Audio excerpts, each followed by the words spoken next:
سفر طویل ہے، راہ نجات چھوٹی ہے، علی کا ذکر بہت ہے، حیات چھوٹی ہے۔ دنیا اسلام میں عراق کو خصوصی اہمیت حاصل ہے۔ یہ وہ سرزمین ہے جہاں پہلا قدم جس ہستی نے رکھا وہ آدم علیہ السلام تھے۔ مشرق، مغرب، شمال، جنوب، ہر سمت مقدس مقامات ہیں جہاں پیغمبر، نبی، امام اور اولیاء مدفون ہیں۔ بغداد میں امام موسیٰ کاظم، امام تقی جواد کا روضہ ہے۔ شیخ عبد القادر جیلانی کا مزار بھی یہیں ہے۔ سامرہ میں امام نقی اور امام حسن عسکری کا روضہ ہے۔ موصل میں پیغمبر خدا حضرت یونس کی مسجد اور مرقد ہے، اور پیغمبر جرجیس کی مرقد بھی یہیں ہے۔ کوفے کی مسجد بھی بہت قدیم ہے۔ کربلا میں امام حسین اور حضرت عباس کے روضے ہیں۔ بصرہ میں حسن بصری کا مزار ہے، آپ صوفی بزرگ ہیں اور حضرت علی کے صحابی تھے۔ بصرہ میں مسجد علی ہے۔ جب امام علی نے مدینے سے کوفے کا سفر اختیار کیا تھا تو آپ نے اسی مسجد میں 4 دن قیام کیا۔ آپ کے قیام کی یادگار کی وجہ سے اسے مسجد علی کہتے ہیں۔ بصرے سے آپ کوفے کی جانب روانہ ہوئے اور آپ کی آخری آرام گاہ کوفے سے نزدیک نجف میں ہے۔ بغداد سے نجف کا فاصلہ 190 کلومیٹر ہے۔ نجف جاتے ہوئے محمودیہ، حلہ، کفل اور کوفہ کے شہر آتے ہیں۔ حلہ کے اطراف میں عالم اسلام کی مقتدر ہستیوں کے مقامات اور مزارات ہیں۔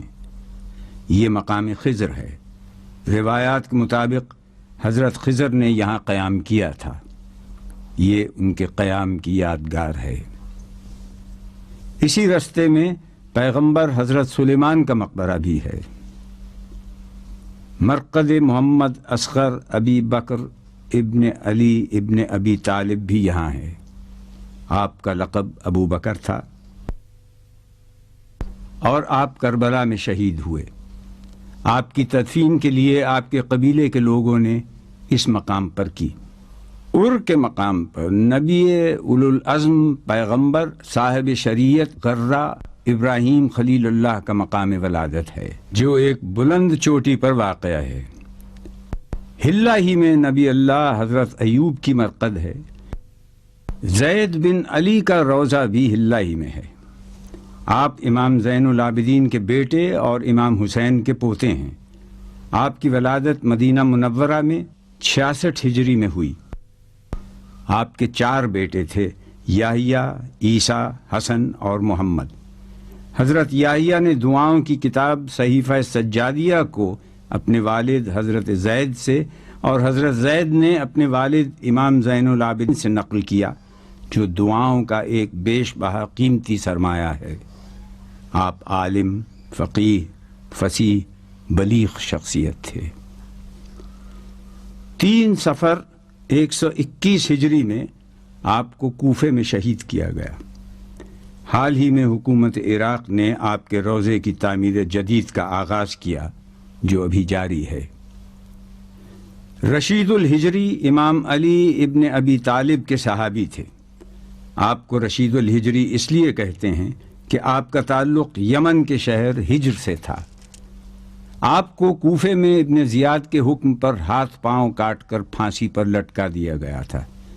شیخ مفید نے کتاب الاختصاص میں تحریر کیا ہے کہ آپ نے اپنی بہن کو یہ وصیت کی تھی کہ ہاتھ پیر کو کاٹ دینا اتنا بڑا جہاد نہیں ہے جتنا بڑا قلم کا جہاد ہے۔ قلم کے جہاد کو مسلسل جاری رکھنا ہی جہاد عظیم ہے۔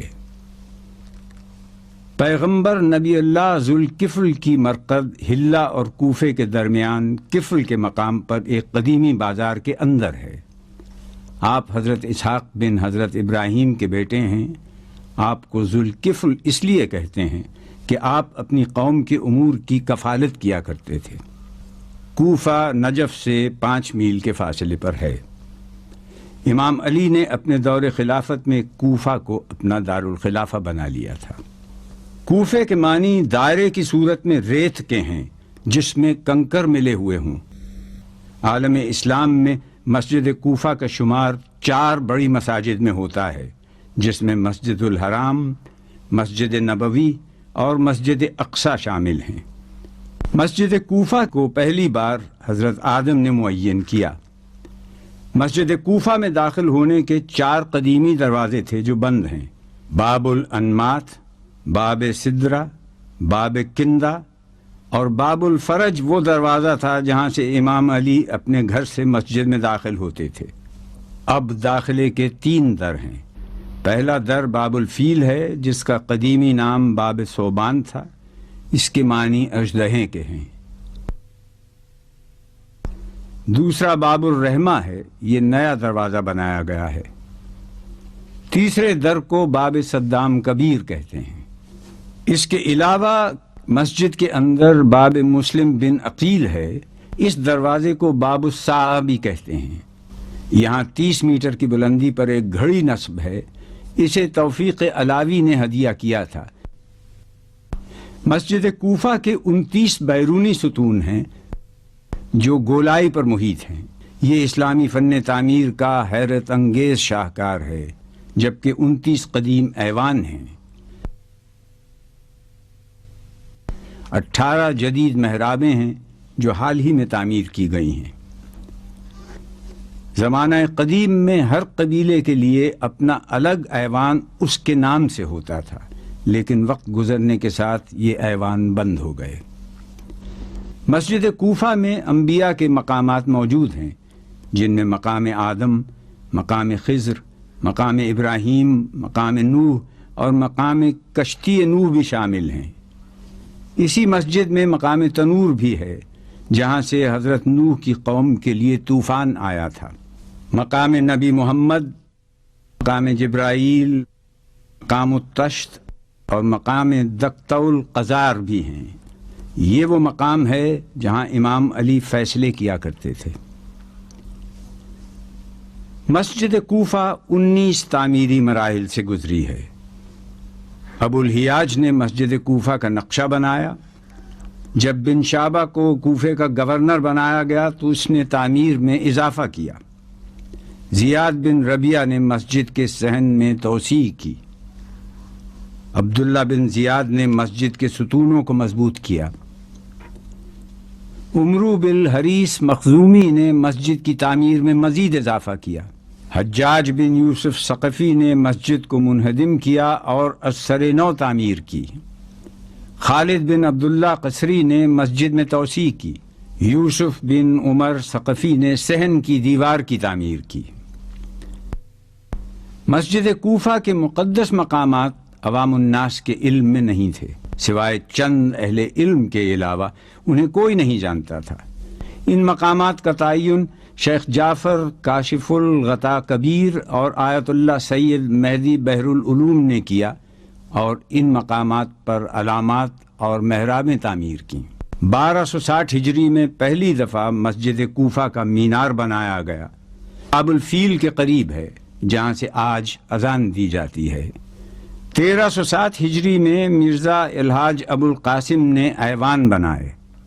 1363 ہجری میں عبد الحسین بن الحاج نے امام علی کے محراب و منبر کی ازسر نو تعمیر کی۔ 1366 ہجری میں ملا فخر الدین موتا نے سید حبیب کی کوششوں سے محراب علی کی تعمیر کی۔ آپ کا تعلق ہندوستان کی بوہری جماعت سے تھا۔ 1374 ہجری میں مسجد کوفہ کی تعمیر میں پھر اضافہ ہوا اور خصوصاً باب صوبان کی تجدید ہوئی جو سب سے بڑا ہے۔ اس پر کاشی کاری اور کوہربائی سے نقش کاری کی گئی جو حکومت عراق نے کی۔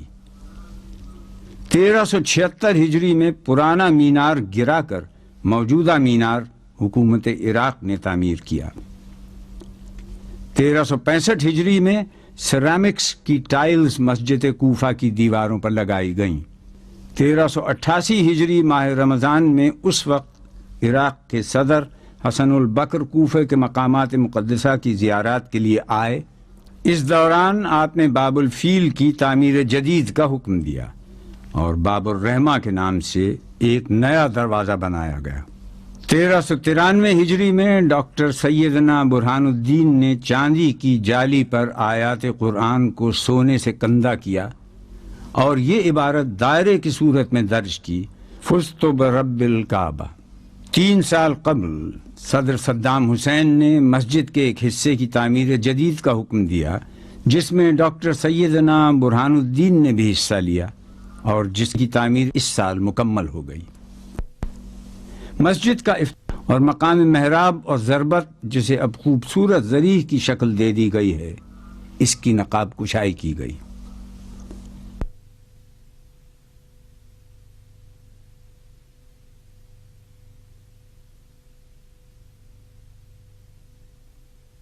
مسجد کے اندر داخلے کے 5 نئے دروازے قیمتی لکڑی سے بنائے گئے ہیں۔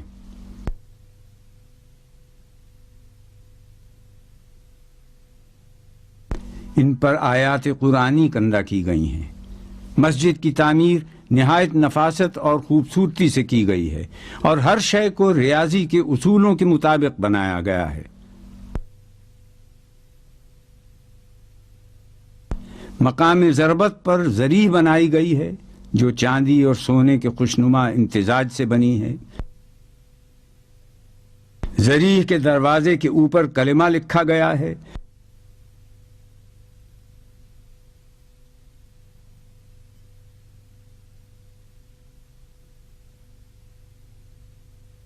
مقام ضربت پر اب فرش پر بھی فزت برب الکعبہ لکھا گیا ہے۔ یہیں پر منبر خطیب سلونی ہے جہاں سے امام علی خطبات ارشاد فرماتے تھے۔ مسجد کے اس حصے میں 76 گول ستون ہیں جن پر قیمتی سنگ مرمر لگایا گیا ہے اور سنگ مرمر پر نفیس نقش کاری کی گئی ہے جو سنگ تراش کی محنت کا منہ بولتا ثبوت ہے۔ مسجد کے وسیع و عریض ہال میں قیمتی قالین بچھائے گئے ہیں۔ مرکز میں بڑا فانوس ہے اور اطراف میں چھوٹے چھوٹے فانوس لگائے گئے ہیں۔ کئی 100 چھوٹی خوبصورت قندیلیں آویزاں کی گئی ہیں جن پر خط کوفی میں آیات لکھوائی گئی ہیں۔ مسجد کی دیواروں کے اطراف میں بھی قرآنی آیات نقش کی گئی ہیں۔ مسجد کی پوری چھت قیمتی لکڑی سے بنائی گئی ہے۔ ہنرمندوں نے بیل بوٹے بنا کر اپنی فنی صلاحیتوں کو اجاگر کیا ہے جو اپنا ایک دلکش منظر پیش کرتی ہے۔ مسجد کوفہ سے متصل حضرت مسلم ابن عقیل کا روضہ مبارک ہے۔ آپ کی ولادت مدینے میں ہوئی۔ امام حسین نے آپ کو اپنا سفیر بنا کر کوفے بھیجا۔ ابن زیاد کے حکم سے آپ کو قصر دارالامارہ کی چھت پر 8 ذی الحج کو شہید کیا گیا۔ روضہ حضرت مسلم ابن عقیل کے ایک گوشے میں مختار ثقفی کی قبر ہے۔ حضرت مسلم ابن عقیل کے روضے کے سامنے ہانی ابن عروہ کا روضہ ہے۔ آپ مسلم ابن عقیل کے چاہنے والے تھے۔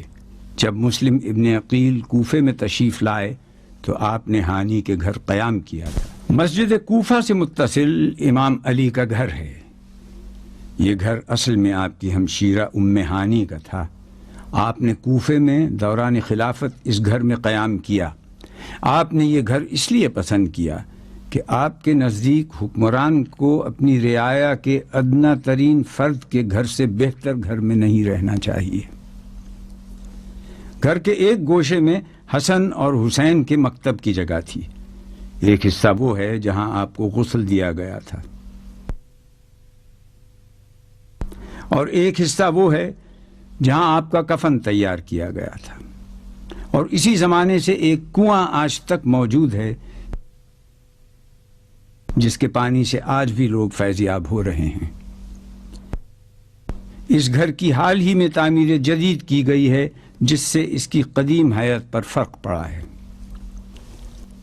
مسجد حنانہ کوفے کی قدیم مساجد میں سے ایک ہے۔ یہ وہ مسجد ہے جہاں امام حسین اور شہدائے کربلا کے سرہائے اقدس رکھے گئے تھے۔ حضرت کمیل ابن زیاد کا مقبرہ بھی مسجد حنانہ کے نزدیک ہے۔ کمیل حضرت علی کے خاص صحابی تھے اور امام علی نے آپ کو دعائے خضر کی تعلیم دی تھی، اور اسے دعائے کمیل اور دعائے خضر بھی کہتے ہیں۔ کوفے سے نجف 5 میل کے فاصلے پر مغرب کی سمت واقع ہے۔ خیرہ نہ کر سکا مجھے جلوہ دانش فرنگ، سرما ہے میری آنکھ کا خاک مدینہ و نجف۔ نجف مقام بلند کو کہا جاتا ہے۔ نئے کا مطلب بحر اور جف کا مطلب خشکی ہے۔ نجف کے قدیمی نام غری اور زہر الکوفہ بھی ہیں۔ یہ نام اب صرف صفحات تاریخ پر باقی رہ گئے ہیں۔ نجف کی ایک خصوصیت یہ بھی ہے کہ یہاں کبھی غیر اللہ کی عبادت نہیں کی گئی۔ نجف 4 حصوں میں منقسم ہے اور اس کی بنیادی خصوصیات بھی 4 ہیں۔ 1، مرکز میں امام علی کا روضہ۔ 2، نجف کی دانشگاہیں مدارس۔ 3، نجف کے علماء۔ 4، نجف کے کتب خانے۔ ان تمام خصوصیات و خوبیوں کا محور امام علی ابن ابی طالب ہیں جو اس سرزمین پر آرام کر رہے ہیں۔ آپ اس معمورہ عالم کی وہ عظیم منفرد شخصیت ہیں جن کی عظمت و بلندی، جامعیت، ہماگیری کے سب معترف ہیں۔ آپ کے بلند امتیازات اور نمایاں خصوصیات سے کسی کو انکار نہیں۔ آپ کی ولادت قریش کے ممتاز ترین خاندان میں 13 رجب 30 عام الفیل ہجرت سے 23 سال قبل خانہ کعبہ میں ہوئی۔ آپ کی شہادت 21 رمضان کو 63 سال کی عمر میں کوفے میں ہوئی۔ پیدا ہو جس مقام پر شہنشاہ نجف، کس طرح اس زمین کو فلک پر نہ ہو شرف، مجرے کو سرنگوں تھی ملائک کی صف پا صف، کیا در تھا جس کا خانہ کعبہ ہوا صدف۔ آپ کے والد حضرت ابو طالب نے آپ کا نام اپنے جد قصا ابن کلاب کے نام پر زید رکھا، اور والدہ فاطمہ بنت اسد نے اپنے پدر اسد کے نام پر حیدر تجویز کیا۔ اسد اور حیدر دونوں کے معنی شیر کے ہیں۔ پیغمبر اکرم صلی اللہ علیہ وسلم نے آپ کا نام علی رکھا، جس کا مطلب ہے رفعت اور سربلندی۔ تاریخ عرب میں اس سے قبل یہ نام کسی کا نہ تھا۔ آپ کے مشہور القاب امیر المومنین، اسد اللہ، شیر خدا، حیدر کرار، ابو تراب، مرتضی، مشکل کشا، یاسوب دین، خیبر شکن، فاتح بدر و حنین ہیں۔ آپ پیغمبر اسلام کے سائے تربیت میں پروان چڑھے۔ انہی کے مکتب رشد و ہدایت میں تعلیم و تربیت کی منازل طے کیں۔ اسی لیے پیغمبر صلی اللہ علیہ وسلم نے آپ کے لیے ارشاد فرمایا، میں شہر علم ہوں اور علی اس کا دروازہ۔ علی کو علم سے خاص نسبت حاصل ہے۔ آپ نے ملت اسلامیہ کو نہج البلاغہ کی صورت میں جو علم کا خزانہ دیا ہے وہ ایک عظیم علمی سرمایہ ہے جس میں فصاحت و بلاغت، خطبات، مکتوبات، توحید، خدا شناسی، علم کلام، فلسفہ، طبیعیات، ریاضیات، الہیات، رموز دین اور اسرار احکام کا سرچشمہ ہے۔ جب آپ کے دور خلافت کا آغاز ہوا تو آپ کے پیش نظر ایسا معیاری و مثالی معاشرہ تھا جس میں ظلم و جور، استحصال، زراندوزی اور رشوت و خیانت کی گنجائش نہ ہو، اور نظام حکومت حق و انصاف، مساوات، وسائل، معیشت کی آزادی، انفرادی و اجتماعی فلاح اور اسلامی اقدار پر مبنی ہو۔ آپ خود ان اصولوں پر کاربند رہے۔ مالک اشتر کو والی مصر مقرر کرتے وقت جو دستاویز لکھ کر دی وہ ہماگیری اعتبار سے کسی خاص دور، کسی خاص طبقے اور خاص مسلک سے مخصوص نہیں ہے، بلکہ آج سے 1400 برس پہلے حکمرانوں اور رعایا کا جو مقام متعین کیا اور مملکت کا جو لائحہ عمل تجویز فرمایا وہ آج بھی اتنی ہی افادیت کا حامل ہے۔ ہر جمہوری اور غیر جمہوری مملکت اس سے یکساں فائدہ اٹھا سکتی ہے۔ اگر امن عالم اور تحفظ حقوق کی آواز بلند کرنے والی حکومتیں اسے اپنا منشور بنا لیں تو نہ معاشی ناہمواری جنم لے سکتی ہے اور نہ کسی قسم کے ظلم کا سوال پیدا ہو سکتا ہے، بلکہ ایسا پرامن معاشرہ صورت پذیر ہو سکتا ہے جو باہمی سازگاری، خوشحالی اور معاشی برتری کا اعلیٰ ترین نمونہ ہو۔ خدا نے اس کو دیا ہے شکوہ سلطانی کہ اس کے فقر میں ہے حیدری و کراری۔ نجف کے ایک محلے کو المشرق کہتے ہیں۔ یہی وہ جگہ ہے جہاں ابو جعفر طوسی، جنہیں شیخ الطائفہ بھی کہا جاتا ہے، آپ نے درس و تدریس کا آغاز مرقد امام علی کے محل و مقام کا علم اہل بیت اور مخصوص افراد کے علاوہ کسی کو نہ تھا، کیونکہ آپ کی قبر 3 ویران ٹیلوں کے درمیان پنہاں تھی اور یہ جگہ التہوت العبید کہلاتی تھی۔ اس کا انکشاف اس وقت ہوا جب خلیفہ ہارون الرشید 175 ہجری میں سیر و شکار کی غرض سے کوفہ آیا۔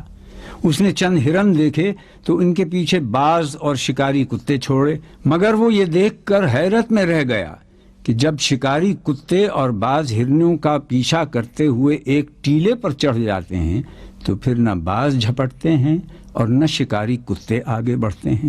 خلیفہ نے ایک شخص کو بلا کر پوچھا کہ یہ کون سی جگہ ہے؟ اس نے کہا یہ امیر المومنین علی ابن ابی طالب کا مدفن ہے۔ خلیفہ نے حکم دیا یہاں روضہ تعمیر کیا جائے، چنانچہ ایک سرخ مٹی کا گنبد تعمیر کیا گیا۔ روضہ امام علی میں داخلے کے 5 دروازے ہیں۔ مرکزی دروازہ باب قبلہ ہے، دوسرا دروازہ باب مسلم ابن عقیل ہے، تیسرا دروازہ باب طوسی ہے، چوتھا دروازہ الفرج، 5واں دروازہ امام رضا ہے۔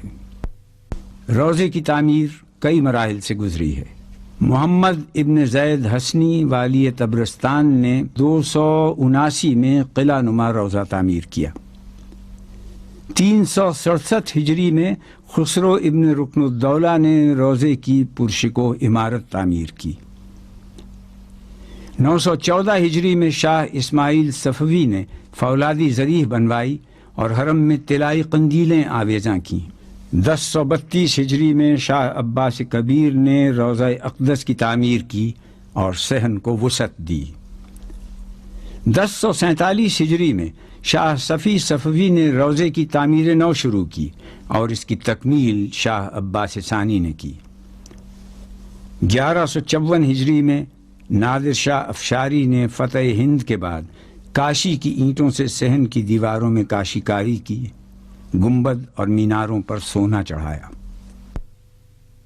1207 ہجری میں محمد شاہ قاجار نے، 1232 ہجری میں فتح علی شاہ قاجار نے، 1288 ہجری میں ناصر الدین قاجار نے روضے کی تزئین و آرائش میں حصہ لیا۔ 1305 ہجری میں زریح میں داخلے کا دروازہ تبدیل کیا گیا۔ 1361 ہجری میں ڈاکٹر طاہر سیف الدین نے ایک خوشنما سونے اور چاندی کی زریح نصب کی جو آج تک موجود ہے۔ قبر مطہر کے اوپر سونے کا گنبد ہے جس پر 7777 سونے کی اینٹیں نصب ہیں۔ اس کے علاوہ 2 مینار سونے کے ہیں جن کی اونچائی 35 میٹر ہے اور ہر مینار پر 4000 خالص سونے کی اینٹیں لگائی گئی ہیں۔ ایک مینار کے نیچے محقق علامہ ہلی کی قبر ہے اور دوسرے مینار کے نیچے مقدس اردبیلی کی قبر ہے۔ زریح میں داخل ہونے کے 3 دروازے ہیں جنہیں باب الذہب سونے کا دروازہ،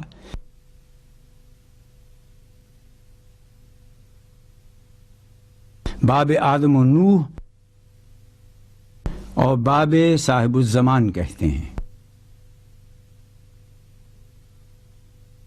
زریح امام علی میں حضرت آدم اور حضرت نوح کی قبور بھی ہیں۔ حضرت آدم تمام انسانوں کے باپ ہیں جنہیں ملائکہ نے سجدہ کیا، اور حضرت نوح جنہیں انسانوں کے دوسرے باپ آدم ثانی کہا جاتا ہے اسی جگہ پر دفن ہیں۔ زریح کے اندر ہی امام علی کے ہاتھ کا لکھا ہوا نادر قرآن خط کوفی میں موجود ہے۔ علی کی صفات، شخصیت اور خوبیوں کا احاطہ کرنا ناممکن ہے۔ روضہ مقدسہ حیدریہ کے کلید بردار ڈاکٹر السید حیدر محمد حسین نے کہا، اگر آپ کے علم کی بات کی جائے تو آپ منبر کوفہ سے ارشاد فرماتے ہیں کہ پوچھو مجھ سے جو کچھ پوچھنا ہو، کوئی زمین کے راستوں سے اتنا واقف نہ ہوگا جتنا میں آسمانوں کے راستوں سے واقف ہوں۔ نہج البلاغہ میں آپ فرماتے ہیں، اگر میرے لیے مسند بچھا دی جائے تو میں اہل انجیل کو انجیل کی روح سے اور اہل زبور کو زبور کی روح سے اور اہل قرآن کو قرآن کی روح سے فیصلے کروں۔ ذوق او دروازه شہر علوم، زیر فرمایش حجاز و چین و روم۔ شجاعت و شہامت آپ کا امتیازی وصف تھا۔ آپ رسول خدا کے ساتھ غزوات میں شریک رہے اور فاتح خیبر و بدر و حنین کہلائے، مگر جنگ میں بھی آپ نے کبھی حدود الہی سے تجاوز نہ کیا، اور یہ کام امام خدا ہی کر سکتا ہے۔ ایک موقع پر جب دشمن نے مغلوب ہو کر آپ کے چہرے پر تھوک دیا تو آپ اس کے سینے پر سے اتر آئے کہ اب اگر میں نے اسے قتل کیا تو اس میں رضائے الہی کے ساتھ میرا نفس بھی شامل ہو جائے گا۔ یہ شجاعت کی اعلیٰ ترین مثال ہے جس کی کوئی نظیر پیش نہیں کی جا سکتی۔ پیش او نی آسمان نی خیبر است، ضربت او از مقام حیدر است۔ آپ پیدا ہوئے اللہ کے گھر میں اور شہادت کا رتبہ بھی ملا اللہ ہی کے گھر میں۔ اپنے آخری خطبے میں ارشاد فرمایا، اے لوگو، ہر شخص اس چیز کا سامنا کرنے والا ہے جس سے وہ راہ فرار اختیار کیے ہوئے ہے۔ جہاں زندگی کا سفر کھینچ کر لے جاتا ہے وہی حیات کی منزل منتہا ہے۔ موت سے بھاگنا اسے پا لینا ہے۔ میں نے موت کے چھپے ہوئے بھیدوں کی جستجو میں کتنا زمانہ گزارا، مگر مشیت ایزدی یہی رہی کہ اس کی تفصیلات بے نقاب نہ ہوں۔ اس کی منزل تک رسائی کہاں، وہ تو ایک پوشیدہ علم ہے۔ اللہ کے ساتھ کسی کو شریک نہ ٹھہراؤ۔ محمد صلی اللہ علیہ وسلم کی سنت کو ضائع اور برباد نہ کرو، ان دونوں ستونوں کو قائم رکھو۔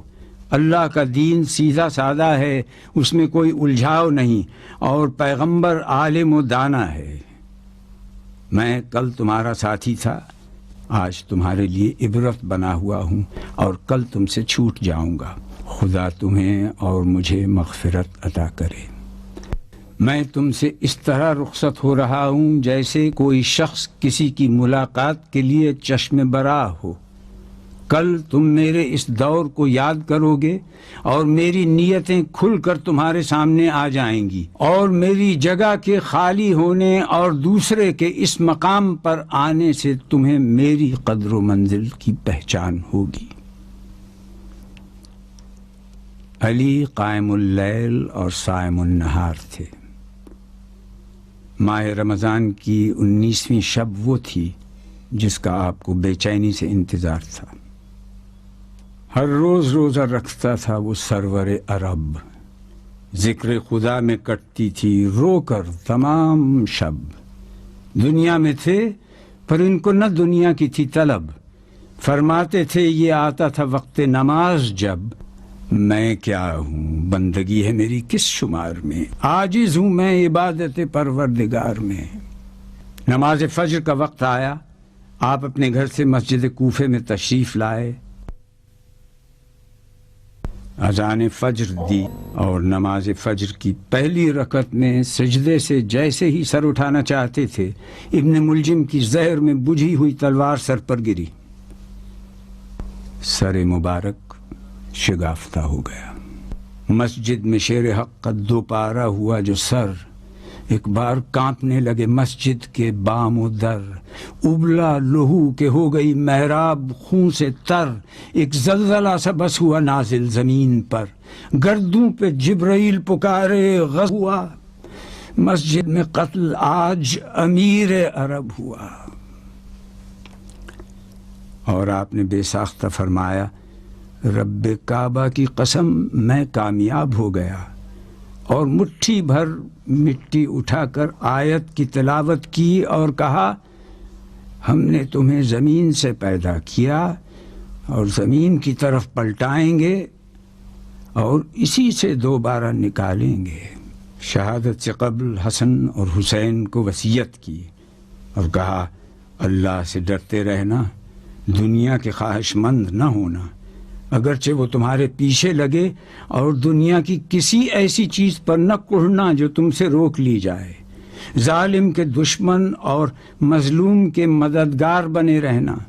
میں تم سب کو وصیت کرتا ہوں کہ اللہ سے ڈرتے رہنا، اپنے معاملات درست اور آپس کے تعلقات کو سلجھائے رکھنا، کیونکہ میں نے تمہارے نانا رسول صلی اللہ علیہ وسلم سے سنا ہے کہ آپس کی کشیدگیوں کو مٹانا عام نماز روزے سے افضل ہے۔ دیکھو، یتیموں کا خیال رکھنا، تمہاری موجودگی میں وہ تباہ و برباد نہ ہو جائیں، کہیں ایسا نہ ہو کہ قرآن پر عمل کرنے میں دوسرے تم سے سبقت لے جائیں۔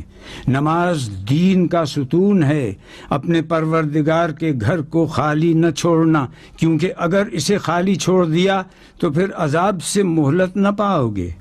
جان و مال اور زبان سے راہ خدا میں جہاد کرنا تم پہ لازم ہے کہ آپس میں میل ملاپ رکھنا اور ایک دوسرے کی اعانت کرنا، خبردار ایک دوسرے کی طرف سے پیٹھ پھیرنے اور تعلقات توڑنے سے پرہیز کرنا، نیکی کا حکم دینے اور برائی سے منع کرنے سے کبھی ہاتھ نہ اٹھانا، ورنہ بد کردار تم پر مسلط ہو جائیں گے، پھر دعا مانگو گے تو قبول نہ ہوگی۔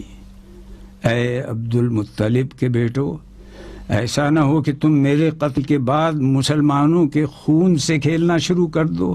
دیکھو، میرے بدلے میں صرف میرا قاتل ہی قتل کیا جائے، اور جب میں اس کی ضرب سے مر جاؤں تو اس کی ضرب کے بدلے میں اس کو ایک ہی ضرب لگانا، اس شخص کے ہاتھ پیر نہ کاٹنا، کیونکہ میں نے رسول خدا سے سنا ہے کہ خبردار کسی کے بھی ہاتھ پیر نہ کاٹو، اگرچہ وہ کاٹنے والا کتا ہی کیوں نہ ہو۔